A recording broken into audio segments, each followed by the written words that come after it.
जय हिंद। আমি Mukesh Singh, Kolkata physical academy and world global academy দিয়ে। দেখো আজকে আমার কাছে একটা ছাত্র, তার সঙ্গে ওনার গার্জেন এসছে। উনি কোথায় দিয়ে এসছেন আর এখানে এসে ওনাদেরকে কত ভালো লাগছে বা কোথায় দিয়ে কি মানে কি দেখে আমার কাছে এসছেন, কাকা দিয়ে একটু জিজ্ঞেস করবো। কাকা আপনার নাম কি?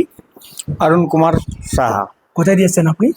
আমি মালদা থেকে এসেছি, হরিশ্চন্দ্রপুর থানা। আপনার ছেলে কোন ক্লাসে রয়েছে? এবার মানে মাধ্যমিক পাস করেছে, এবার এইচএস দিল। দিয়েছে। দিয়েছে। আপনি দেখতে এসেছিলেন, হুম। দেখার পর আপনি এসছেন, মানে কেমন লাগছে আপনার কি? দারুণ দারুণ। মানে আপনি খাওয়া দাওয়া সবকিছু দেখেন, বেড ফেড সবকিছু, মানে কোনো কমেন্ট আছে যেটা আমরা করতে পারছি না বা আদার কিছু? না, কোই কমেন্ট নাই। কিছু কমেন্ট নেই না।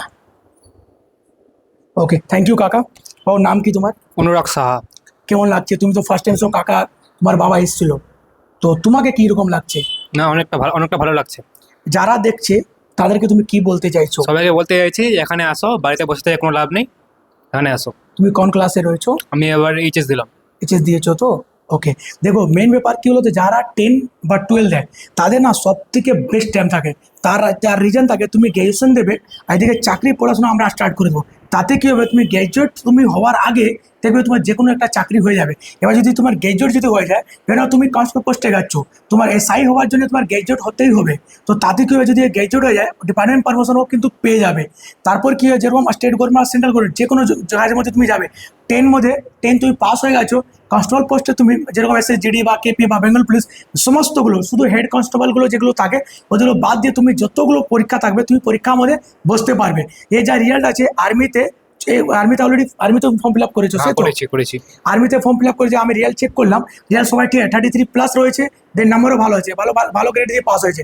আর আমি আশা করছি এ যদি আমার কাছে থাকবে, এ যদি আমাদের কথা শুনে যদি পড়াশোনা যদি রেগুলার যদি কন্টিনিউ থাকে, তাহলে আমি 100% দাওয়া দিয়ে বলছি ও চাকরি কিন্তু পাবে। তার কারণ আছে হাইট ফাইট, ছেলের বিহেভিয়ার ভালো। দেখো এখানে অনেক ছাত্রগুলো রয়েছে, কিন্তু কিছু ছাত্র এরকম থাকে যে রিজাল্টের জন্য আসে, আর কিছু ছেলে কি আছে যে কিছু টাইম পরে রেজাল্ট নেয়। এ কিন্তু যেরকম আমি দেখলাম, এর কথা শুনলাম বা পড়াশোনা একটু দেখলাম, পড়াশোনার মধ্যে ঠিক আছে। এরকম ছেলেগুলো কী বলতো, যখন একটু জাস্ট 6 মাস লাগবে আমার সিলেবাস কমপ্লিট করাতে, 6 থেকে 7 মাস, তারপর দেখবেন নর্মালি এটা ফর্ম ফিল আপ করাবো, মক টেস্ট করাবো, ঠিক অটোমেটিক চাকরি নিয়ে চলে যাবে। তার মার সাথে আমি কথা বলবো। কাকিমা নমস্কার, কেমন লাগছে কাকিমা আপনাকে?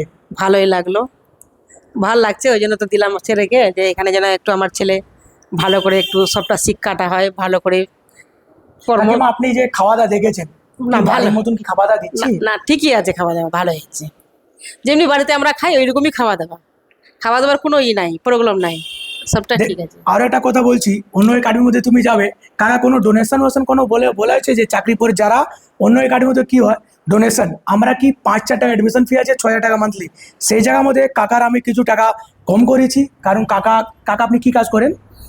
আমি শ্রমিক আছে। হ্যাঁ। দেখো যারা একটু, দেখো আমরা তো জিনিসটা বুঝতে পারি, আমরা গরিব মানুষ, যেখানে আমাদের যতটা হয় আমরা করি, টাকার জন্য যে আমার কেউ একাডেমিতে আসবে না এটা কিন্তু হয় না, ঠিক আছে? তো ম্যাক্সিমাম যতজন আর যারা রয়েছে আমাদের বাংলা মধ্যে, তারা কিন্তু আসতে পারো টাকার জন্য না, কিন্তু তোমরা চাকরি নিয়ে চলে যাও। যদি কারোর টাকার সমস্যা হয়, আমরা চেষ্টা করি যে 90% ঠিক হওয়ার।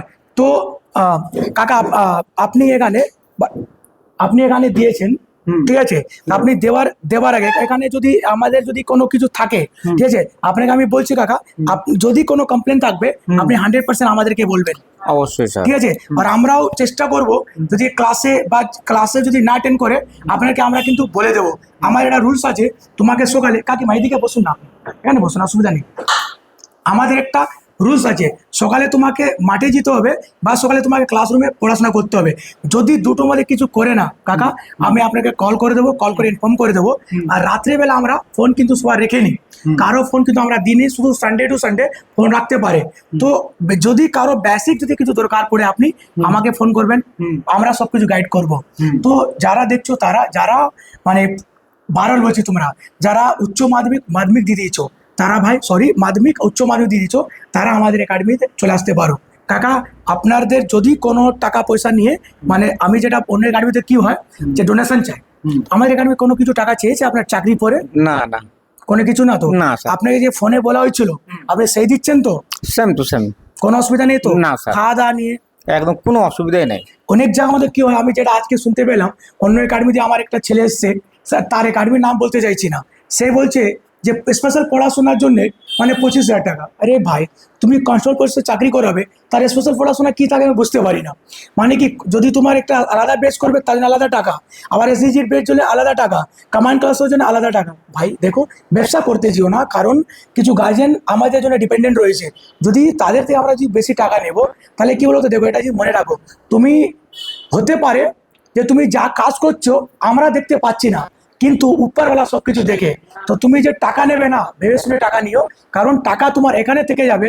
মানুষের ভালোবাসা কিন্তু সবসময় থাকে, তো মানুষের ভালোবাসার জন্য তুমি কাজ করো, টাকা নিশ্চয়ই নাও। তুমি একটা কাজ করছো, টাকা ইনকাম তুমি করবে, কিন্তু এরকম না যে মানুষকে ঠকিয়ে বোকা বানিয়ে এরকম করতে যেও না। আমি সবাইকে হাত জোড়ে রিকোয়েস্ট করছি, গার্জেনদেরকে, যদি কোথাও ওনে যা তুমি যাবে, তুমি একটা জিনিস ভেবো, আমরা এডমিশন নিচ্ছি, টাকা নিচ্ছি, এডমিশন টাকা নিচ্ছি, আর মাঠেও মানে খাওয়া দাওয়া টাকা নিচ্ছি, তারপরে 1.5 লাখ 2 লাখ টাকা ডোনেশন নেয়। এটা কিন্তু ঠিক না। একটা গরিব মানুষের চাকরি হবে, তার বাড়িতে কত খুশি থাকবে, সেই মানুষ 1.5 লাখ টাকা কোথায় দিয়ে দেবে? তো আমরা কিন্তু এগুলো করি না। যারা আমাদের কাছে থাকে, স্পেশাল আমরা কোনো টাকা পয়সা চাই না, এক্সট্রা টাকা, আর আমাদের কোনো এক্সট্রা লাইট, পাখা, বাথরুম যা কিছু থাকবে এটি উচিত আমাদের থাকে। এখানে ওয়াইফাই কানেক্টেড রয়েছি, কম্পিউটার রয়েছে, ল্যাপটপ রয়েছে, সব কিছু। আমরা পাখা, লাইট যা কিছু সব আমরা টাকা দিই। কাকা বুঝতে পেরেছেন? আমরা, আপনি যে 5,500 টাকা আপনাকে দেবেন, ওটা লাস্ট অ্যান্ড ফাইনাল। আপনার কোনো এক্সট্রা টাকা ফাইন করি না। আপনি 10 দিন 15 দিন লেট হতেই পারে, এটা আমরা কিন্তু ফাইন কিছু করি না, ফাইন করি না। স্যার, আমি বলছি আমরা মজদুরি হ্যাঁ, মানুষ বলো তো। কাকিমা। আমরা মজদুরি মানুষ, আমাদেরকে আবার পেমেন্টটা যদি লেটও হয় তাহলে দিয়ে দিব। না, আমরা কাগজে 8-10 দিন দিই না, 8-10 দিন দেরি হতে পারে, কিন্তু পয়সাটা দিয়ে না, দিব। ওটা আমি ডাইরেক্টলি ভিডিও মধ্যে বলে দিচ্ছি। হ্যাঁ। যেটা অনেকজন বলে, স্যার আপনি এরকম আছে, আমাদের এরকম কোনো সিস্টেম নেই, হ্যাঁ। কারো থেকে ফাইন দেখুন, আপনি দিয়ে 500-400 টাকা নিয়ে আমরা কি করব? হ্যাঁ। যেটা ভগবান দিচ্ছে, আমরা যা খাচ্ছি তাতে দিয়ে আমাদের সংসার চলে যাচ্ছে। তো যারা আমাদের বাংলাতে রয়েছে, কাকা আর কিছু বলতে চাইছেন? হ্যাঁ, কিছু বলতে চাইছেন আপনি? না আমার হ্যাঁ কাকা বলুন। বলছি স্যার, যেন আমার ছেলে ভারতবর্ষের জন্য কিছু সেবা করে যায়। আবার কি, there are rule at for sit one question and state to present give me that along, Jai Hind, Vande Mataram. ভারতকে জন্য সেবা করবে, তার জন্য আমি গর্বিত হব। থ্যাংক ইউ কাকা। দেখেছো, এটা গার্জিয়ান, আমরা ইমোশনাল হয়ে যাই যে একটা দেশের রক্ষা করার জন্যে মানুষ কোথায় দিয়ে কোথায় চলে যায়। আমরাও চেষ্টা করবো কাকা 100% যে নিশ্চয় ও জয় হিন্দ বলবে, স্যালিউট করবে, একে অনেকজন স্যালিউট করবে, অনেকজনকে স্যালিউট করবে। তো আপনি টেনশন নেবেন না কাকা, আমরা অলওয়েজ সবসময় থাকি। জাস্ট একে হতে পারে কিছুদিন ভালো লাগবে না, 4 দিন 5 দিন, তারপর যেরকম সবার সাথে মিশবে ভালো লাগবে। ওকে, তো আমি আপনাকে বলছি সবাই ভালো থাকবেন। আপনাদের যেখানে অসুবিধা হবে আমরা অলওয়েজ থাকবো, আপনার পাশে থাকবো, কাছে থাকবো, আর সবসময় আপনার পাশে থাকবো। ওকে, তো যারা দেখছো তারা ভাই তাড়াতাড়ি চলে আসো। এখন 12 বলছি, তোমরা 10-12 দিয়ে চলে আসো, সবচেয়ে বেস্ট টাইম। চাকরি নেওয়ার জানো তো, 21-22 বছর চাকরি নেবে না, ও চাকরির মজা কিছু আরও আছে, কারণ তোমার কোনো প্রেশার থাকবে না। 22 বছর 21 বছর তুমি চাকরি নেবে, যা মজা আছে না, এগুলো মজা তুমি কিন্তু পাবে না। তো সবাই ভালো থাকো, সুস্থ থাকো। জয় হিন্দ, জয় বাংলা।